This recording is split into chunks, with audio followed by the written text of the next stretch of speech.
Welcome to Saranya TV. ముందుగా bulletin లో headlines.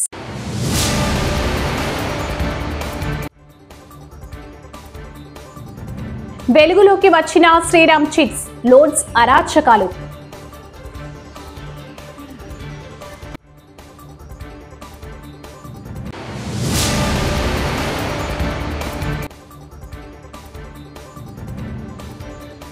ఇసుక ర్యాంపులో డార్జింగ్ పడవలు స్వాధీనం.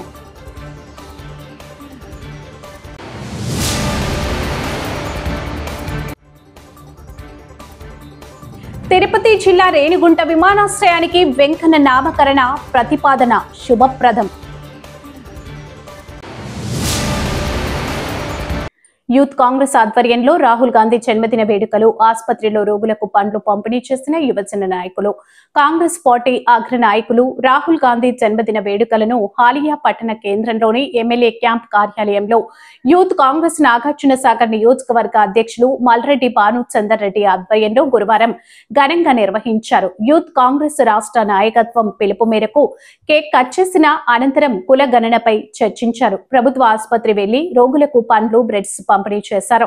ఈ కార్యక్రమంలో అనుముల మండల పార్టీ అధ్యక్షులు కుందూరు వెంకటరెడ్డి, జిల్లా youth general secretary Harinayak, Nakarikanti Saidulu, Amarender Reddy, Gurrampodu youth అధ్యక్షులు కొత్త నాగరాజు, త్రిపురారం అధ్యక్షులు వేణు, నెడుమనూర్ అధ్యక్షులు జానయ్య, నియోజకవర్గ ఉపాధ్యక్షులు మేకల శ్రీకాంత్, ఎస్సీసెల్ అధ్యక్షులు Ranjith, Nedumanuru general secretary Madhu, senior నాయకులు Anneparthi Shivaji Sharma, social media coordinators Maddala Bhanu, Sandeep Reddy, Chandu, Vignesh, Rakesh Reddy, Balakrishna, Mahesh, Yadagiri Reddy తదితరులు పాల్గొన్నారు.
వెలుగులోకి వచ్చిన శ్రీరామ్ చిట్స్ లోన్స్ అరాచకాలు.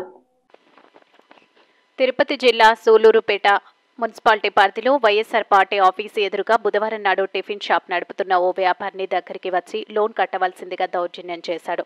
వాళ్ళు చాలా సంవత్సరాలుగా లోన్ తీసుకుంటున్నానని, ఎప్పుడూ ఆగకుండా కట్టామని, ప్రస్తుతానికి నాకు ఆరోగ్యం బాగలేక 3 నెలలుగా షాప్ పెట్టట్లేదని, 10 రోజులు గడువు ఇస్తే పూర్తిగా కడతానని తెలియజేయగా Sriram chits DM Jayakrishna tiffin shop వద్దకు వచ్చి దౌర్జన్యం చేస్తూ లోన్ కట్టకపోతే కదిలేది లేదని వ్యాపారం చేసుకుంటున్న వారి ముందర అసభ్యంగా మాట్లాడారని, వారి మనోభావాలు దెబ్బతిని వ్యాపారిని భర్త శ్రీను గన్నేరు పప్పు తిని ఆత్మహత్య యత్నానికి పాల్పడినట్లు సమాచారం. అతన్ని సూళ్లూరుపేట వైద్యశాలకు తరలించి ప్రథమ చికిత్స చేసి అతని కడుపు శుద్ధి చేసినట్టు సమాచారం. శ్రీను, అతను భార్య, వారి సమస్య మాటల్లో.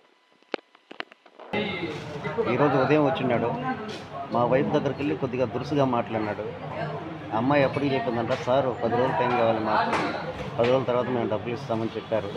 అయినా తీసుకునేటప్పుడు లేని ఇది ఇప్పుడు వచ్చిందమ్మా, మీకు తీసుకున్నారు కదా, అప్పుడు ఎట్లా తీసుకున్నారు, ఇప్పుడు ఇప్పుడు మమ్మల్ని మాట్లాడమంటే గట్టిగా ఎందుకు అరవకుండా అని చెప్పి గట్టిగా మాట్లాడినాడు. ఆ అమ్మాయి కొద్దిగా జనాలు అందరూ ఉండేలాకే టీవీ సెంటర్ దగ్గర నాకు ఫోన్ చేసింది ఏడుస్తూ. తర్వాత నేను వెళ్ళాను అతని దగ్గరికి. వెళ్ళగానే ఈయన డిఎం అని చెప్పేసి అన్నారు. సరే బ్రదరు, మాకు 10 రోజులు టైం కావాలి, 10 రోజుల తర్వాత ఇస్తామని చెప్పాను నేను. చెప్తే అది కాదు, 10 రోజులు అవ్వదు, ఇప్పుడే ఇవ్వాలి డబ్బులు అని చెప్పేసి అన్నాను. ఇప్పుడంటే డబ్బులు మాకు అక్కడ రావాలి కదండి, నేను ఒక 10 రోజులు ఇస్తాను అన్నాను. తర్వాత అసలు నీకేం సంబంధం అయ్యి, నువ్వు బయట పో, నీకు మిమ్మల్ని నేను అడగాల్సిన అవసరం లేదు, నువ్వు ఫస్ట్ బయట వెళ్ళు అని చెప్పేసి ఆమెను అడగాలి మేము. నువ్వు ఇయ్యమ్మా డబ్బులు తమాషాలు పడుతున్నావని చెప్పి కొద్దిగా అమర్యాదగా మాట్లాడినాడు. తర్వాత నేను అప్పటికే రిక్వెస్ట్ చేశాను, అతను దుర్భాషలాడాడు. తర్వాత నేను అప్పటికే అన్నాను, అంటే నువ్వు సచ్చినప్పుడు మా డబ్బు మాకు ఇవ్వాయా, ఫస్ట్ నా డబ్బులు పడి పెద్ద ఇదిలాగా మాట్లాడుతున్నాను అని ఇదిగా చేసినాడు. మా చుట్టుపక్కల షాపుల వాళ్ళు కస్టమర్లు వీళ్ళందరూ అలాగే చూసి నాకు కొద్దిగా మనస్తాపానికి గురై గన్నేరకాయలు తీసుకోవడం జరిగింది. ఎక్కడ చూస్తాం? శ్రీరామ్ ఫైనాన్స్లో సులూరుపేట బ్రాంచ్లో. అంటే వాళ్ళు ప్రతి నెల కట్టట్లేదా? ప్రతి నెల కడుతూనే వచ్చాము మేము. లాస్ట్ టైం ఇంతకుముందు కూడా తీసుకున్నాము. ఆ ట్రాక్ బోర్డ్ చూడమని చెప్పాను. అతనైనా వినిపించుకోకుండా అదంతా నాకెందుకు, ఫస్ట్ డబ్బులు కట్టా అని చెప్పి కొద్దిగా అమర్యాదగా మాట్లాడారు. స్థానిక సంస్థల ఎన్నికల కోసమే కాంగ్రెస్ ప్రభుత్వం రైతు భరోసా నిధులను విడుదల చేస్తూ ఓట్ల రాజకీయాలు చేస్తుందని భువనగిరి మాజీ ఎంపీ బూర నరసయ్య గౌడ్ అన్నారు. సిద్దిపేట జిల్లాలోని చెర్యాల పట్టణ కేంద్రంలో నిర్వహించిన చెర్యాల మండల బీజేపీ ముఖ్య నాయకులు కార్యకర్తలు సన్నాహక సమావేశానికి మాజీ ఎంపీ బూర నరసయ్య గౌడ్ ముఖ్య అతిథిగా హాజరయ్యారు. ఈ సందర్భంగా ఆయన మాట్లాడుతూ 11 సంవత్సరాల మోడీ పాలనలో భారతదేశం ప్రపంచ దేశాలకు ఆదర్శంగా నిలిచే స్థాయికి చేరుకుందని తెలిపారు.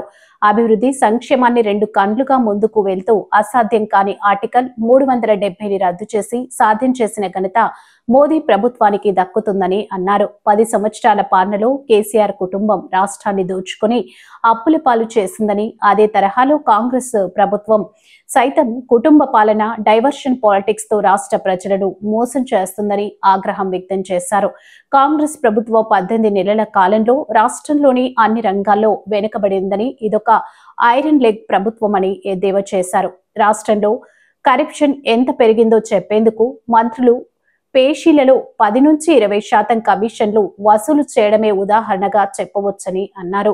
రాబోయే స్థానిక సంస్థల ఎన్నికల్లో ప్రజలు బీజేపీ పార్టీకి పట్టం కట్టాలని, కేంద్ర ప్రభుత్వ సహకారంతో గ్రామాలను అభివృద్ధి చేసేందుకు సహకరించాలని కోరారు.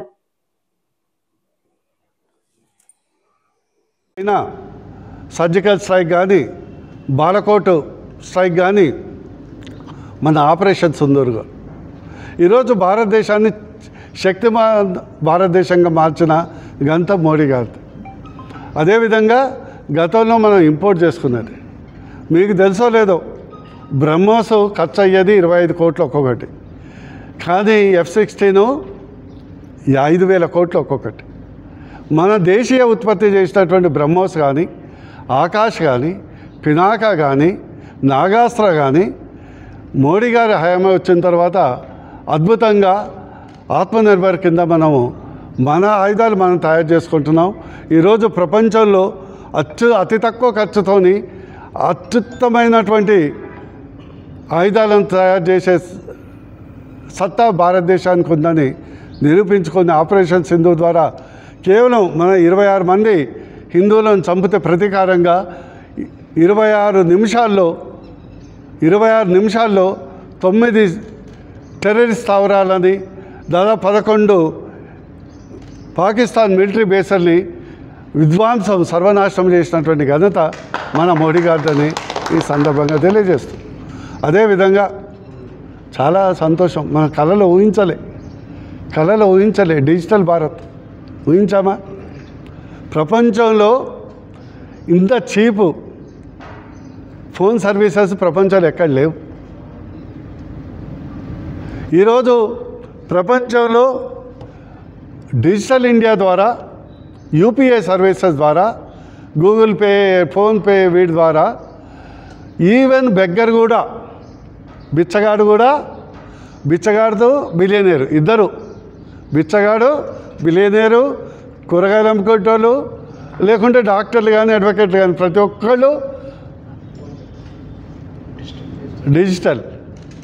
ఈరోజు ప్రపంచంలోనే అత్యధికంగా ప్రతి నెలలో 50 కోట్ల డిజిటల్ ట్రాన్సాక్షన్స్ అవుతున్నాయి అంటే అది మోడీ గారి యొక్క విజన్ అని సందర్భంగా గర్వంగా చెప్పుకుంటున్నాం. మీకు తెలుసో లేదో, 2016లో ఇది ఇంట్రడ్యూస్ చేసినప్పుడు చిదంబరం గారు పెద్ద ఆర్థికవేత్త అనే బిరుదుండి ఆయనకు. ఏం చెప్పిండు? కూరగాయల దగ్గర ఇక్కడ కరెంట్ ఉంటుంది, అక్కడ నెట్ ఎట్లా ఉంటుంది, వాళ్ళు ఎట్లా ట్రాన్స్ఫర్ చేసుకుంటారు.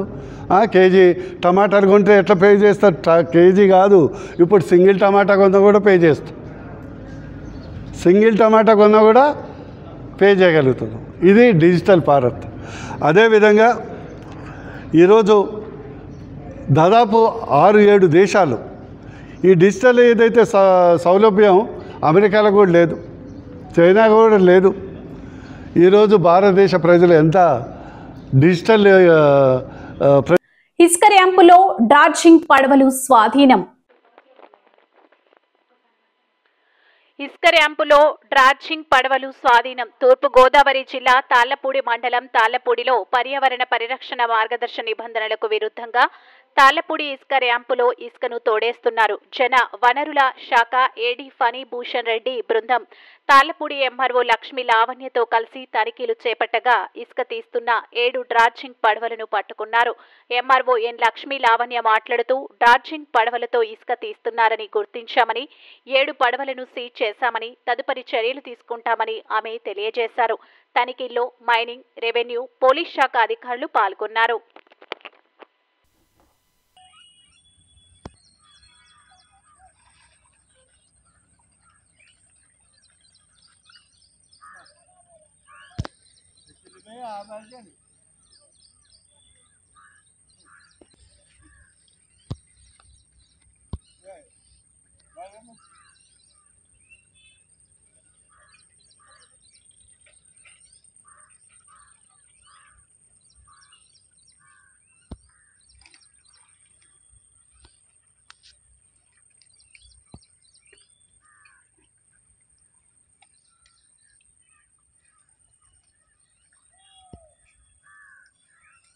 డిపార్ట్మెంట్, ఇరిగేషన్ శాఖ ఏఈ గారు అండ్ టాస్క్ ఫోర్స్ సిబ్బంది సహాయ సహకారాలతో మేము జనరల్ సెర్చింగ్లో భాగంగా వెళ్ళినప్పుడు అక్కడ 7 బోట్లు డ్రిడ్జింగ్ చేస్తూ ఇసుకని తీస్తూ నింపడానికి ట్రై చేయడం గమనించాము. మేము పడవల్లోకి ఎక్కించడం. సో దాని పరంగా మీ టాస్క్ ఫోర్స్ సిబ్బంది సహాయంతో మీ 3 డిపార్ట్మెంట్లు కోఆర్డినేట్ చేసుకొని సీజ్ చేయడం జరిగింది. అలాగే వాళ్ళ వ్యక్తుల వివరాలు అవి మేము తీసుకుంటున్నాము. వాళ్ళ పరిసర ప్రాంతాల వాళ్ళ ఉన్నారు కాబట్టి దీనిపై సమగ్రంగా విచారణ చేసి తగు చర్య తీసుకుంటాం. ఏ రీచ్లు ఎవరెవరికి సంబంధించిన పడవలో మీరేమో ఎవరెవరు చెప్పగలరా? తర్వాతైనా చెప్తారా? చెప్తాం. ఇంకా దర్యాప్తు జరుగుతుంది. దర్యాప్తు జరిగిన తర్వాత ఎన్ని పడవలండి? మొత్తం 7 పడవలు. ఇంకా అది పూర్తిగా తెలియలేదు. జీహెచ్ఎంసీ షేర్లింగంపల్లి 111వ డివిజన్ BHEL-MIGలో మహిళా సంఘ కమిటీ షేర్లింగంపల్లి అధ్యక్షులు అడ్వకేట్ రమేష్ యాదవ్ ఆధ్వర్యంలో ఏర్పాటు చేయడం, ముఖ్య అతిథిగా తెలంగాణ రాష్ట్ర బీసీ ఐక్యవేదిక అధ్యక్షులు బేరి రామచంద్ర యాదవ్ పాల్గొనడం జరిగింది. జీహెచ్ఎంసీ 111వ డివిజన్ బీసీ మహిళా సంఘం కమిటీ ఏర్పాటు చేయడం విశేషం. అడ్వకేట్ రమేష్ యాదవ్ షేర్లింగంపల్లి అధ్యక్షుల ఆధ్వర్యంలో జరిగిన మహిళా కమిటీ అధ్యక్షులుగా సంగమ్మ ముదిరాజ్ని, డివిజన్ అధ్యక్షులుగా శ్రీమతి జి మంగుబాయ్, ఉపాధ్యక్షులుగా శ్రీలత, ప్రధాన కార్యదర్శిగా సాజిదా బేగం, తపస్సు బేగం గార్లను కార్యదర్శులుగా శ్రీదేవి, సంయుక్త ఆర్గనైజింగ్ సెక్రటరీగా నియామకం చేయడం జరిగింది.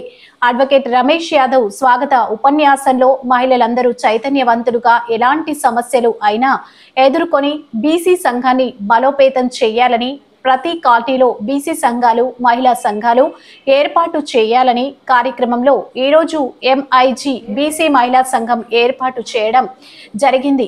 ఆఖరుగా నియామక పత్రాలు కార్యవర్గానికి అందజేయడం జరిగింది. మహిళా సంఘం అధ్యక్షురాలిగా శ్రీమతి సంగమ్మని, ఉపాధ్యక్షురాలిగా మంగుబాయిని, ప్రధాన కార్యదర్శిగా శ్రీలతాని, తపస్సు బేగం, సాజిదా బేగంలను కార్యదర్శులుగా బి శ్రీదేవిని, సంయుక్త ఆర్గనైజింగ్ కార్యదర్శిగా నియమించడం జరిగింది. సంగమ్మ వందన సమర్పణతో విజయవంతంగా సమావేశం ముగిసింది.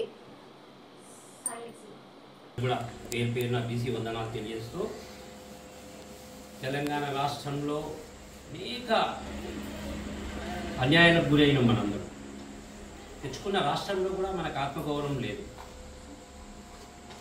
సంపద మనది, అధికారం వాళ్ళది, కష్టం మనది, ఫలితం వాళ్ళది. మనం కుమ్మరోళ్ళు కుండలు చేస్తారు, శాఖలోళ్ళు కళ్ళు వ్యాపారం చేస్తారు, ముద్రాజులు పండ్లు పొలాలు, ఈ అనేక వ్యాపారాలు, చేపలు పట్టి అమ్మడం, అనేక వృత్తులు మనం చేసి మన సంపద ద్వారా ప్రభుత్వాలు నడుస్తున్నాయి. కాదు, మనకు అందవలసిన ఫలాలు మనకు అందుతున్నాయా? లేదు. మన పిల్లలను చదివించుకోవాలంటే అనేక బాధలు ఈ రోజుల్లో. కొన్ని జాగాలు అమ్ముకోవాల్సి వస్తుంది. ఏదన్నా హాస్పిటల్ గురైతే ఏదన్నా అమ్ముకొని బాగు చేసుకోవాల్సిన పరిస్థితి ఏర్పడ్డది. మనకు ఈ ప్రభుత్వాలు విద్యా ఉద్యోగ రంగాల్లో సరైన వెసులుబాటు ఇవ్వట్లేదు. అది ఇవ్వాలి. తిరుపతి జిల్లా రేణిగుంట విమానాశ్రయానికి వెంకన్న నామకరణ ప్రతిపాదన శుభప్రదం. తిరుపతిలోని రేణిగుంట విమానాశ్రయానికి శ్రీ వెంకటేశ్వర అంతర్జాతీయ విమానాశ్రయంగా పేరుని ప్రతిపాదిస్తూ టీటీడీ ధర్మకర్తల మండలి చైర్మన్ శ్రీ బిఆర్ నాయుడు గారు, బోర్డు సభ్యులంతా కూడా నిన్న జరిగినటువంటి సమావేశంలో తీర్మానం చేసి ఏదైతే కేంద్ర ప్రభుత్వం నుంచి విమానయాన శాఖ అధికారులు ఉన్నారో వాళ్ళకి ఆ ప్రతిపాదనల్ని పంపడాన్ని యావత్ తిరుమల శ్రీవారి భక్తులంతా కూడా మనస్ఫూర్తిగా అభినందిస్తున్నారు, స్వాగతిస్తున్నారండి. వాళ్ళకు కృతజ్ఞతలు తెలియజేసుకుంటున్నారు. ఎందుకంటే రేణిగుంట విమానాశ్రయానికి దేశ విదేశాల నుంచి ప్రతినిత్యం కూడా వేలాది మంది భక్తులు స్వామివారి దర్శనానికి వస్తూ ఉంటారు. వచ్చిన భక్తులకి ఎయిర్పోర్ట్ నుంచే తిరుమల చేరే వరకు అక్కడ ఎయిర్పోర్ట్ పరిసర ప్రాంతాల్లో అంతా కూడా ఒక ఆధ్యాత్మిక వాతావరణం ఉట్టిపడేలా టీటీడీ చొరవ చూపడం అనేది అభినందనీయమండి. ఎందుకంటే మనం చూస్తున్నాం విఐపీలు, ఫ్లెక్సీలు, అదేవిధంగా రాజకీయ నాయకుల కటౌట్లు, ఫ్లెక్సీలతో ఆ విమానాశ్రయ ప్రాంతం అంతా కూడా ఆ పవిత్రత దెబ్బతినే విధంగా ఆ ఉన్నటువంటి పరిశ్రమలకు సంబంధించినటువంటి అడ్వర్టైజ్మెంట్ ఫ్లెక్సీలు ఇవన్నీ కూడా ఏర్పాటు చేసి ఉంటారు. అలా కాకుండా ఈరోజు విమానాశ్రయంలో దిగిన భక్తుడికి ఖచ్చితంగా శ్రీ వెంకటేశ్వర స్వామి, పద్మావతి అమ్మవారి చిత్ర పటాలతో కూడినటువంటి స్వాగత తోరణాలు, అదేవిధంగా గోవిందనామ స్మరణ శ్లోకాలు, శ్రీ కాళహస్తి జ్ఞానప్రసూనాంబ వాయులింగేశ్వర స్వామి ప్రతిమలు, శ్రీ కాణిపాక వరసిద్ధ వినాయక స్వామి ప్రతిమలతో కూడినటువంటి ఆర్చీలతో స్వాగతం పలికినట్లయితే భక్తులంతా కూడా ఒక ఆధ్యాత్మిక వాతావరణంలో అడుగుపెట్టినంత అనుభూతి కలుగుతుందండి. అదేవిధంగా అలిపిరి దగ్గర ఏదైతే గరుత్మంతుడి విగ్రహం ఉంటుందో ఆ గరుత్మంతుని పరిసర ప్రాంతాల్లో ఎక్కడ కూడా రాజకీయ నాయకుల ఫ్లెక్సీలు కానీ, కటౌట్లు కానీ పబ్లిసిటీ కోసం అక్కడ ఏర్పాటు చేయకుండా నిషేధించాలని చెప్పని నేను టీటీడీ చైర్మన్ గారికి విజ్ఞప్తి చేస్తున్నాను. ఈ పవిత్రమైనటువంటి తిరుపతి నగరంలో భక్తులు ప్రవేశిస్తానే ఆధ్యాత్మిక వాతావరణంలో వాళ్ళ మనసు ఆనందపడేలా ఈరోజు ఇలాంటి మంచి నిర్ణయాన్ని తీసుకున్నటువంటి టీటీడీ ధర్మకర్తల మండలికి మనస్ఫూర్తిగా నేను కృతజ్ఞతలు తెలియజేసుకుంటున్నా. అదేవిధంగా రెండవ అంశం అతి ముఖ్యమైనది, తిరుమల శ్రీవారి ఆలయ పైభాగంలో విమాన రాకపోకల్ని నిషేధించి తిరుమల శ్రీవారి ఆలయ భద్రతతో పాటు హిందువుల మనోభావాలను కూడా ఆ ఆగమ శాస్త్ర ప్రకారం కొండపైన ఆలయ పైభాగంలో విమాన రాకపోకలు చేయకూడదు. కాబట్టి దాని మీద కూడా టీటీడీ బోర్డు చైర్మన్ గారు, సభ్యులు ప్రత్యేకమైనటువంటి దృష్టి పెట్టి ఇప్పటికే లేఖలు రాస్తున్నారు కేంద్ర ప్రభుత్వానికి. అక్కడ ఒత్తిడి తీసుకొచ్చి ఖచ్చితంగా తిరుమల ఆలయ పైభాగంలో నో ఫ్లయింగ్ జోన్ని కూడా త్వరలో ప్రకటించేలా చేయాలని చెప్పని శ్రీవారి భక్తుడిగా, స్థానికుడిగా విజ్ఞప్తి చేస్తున్నానండి.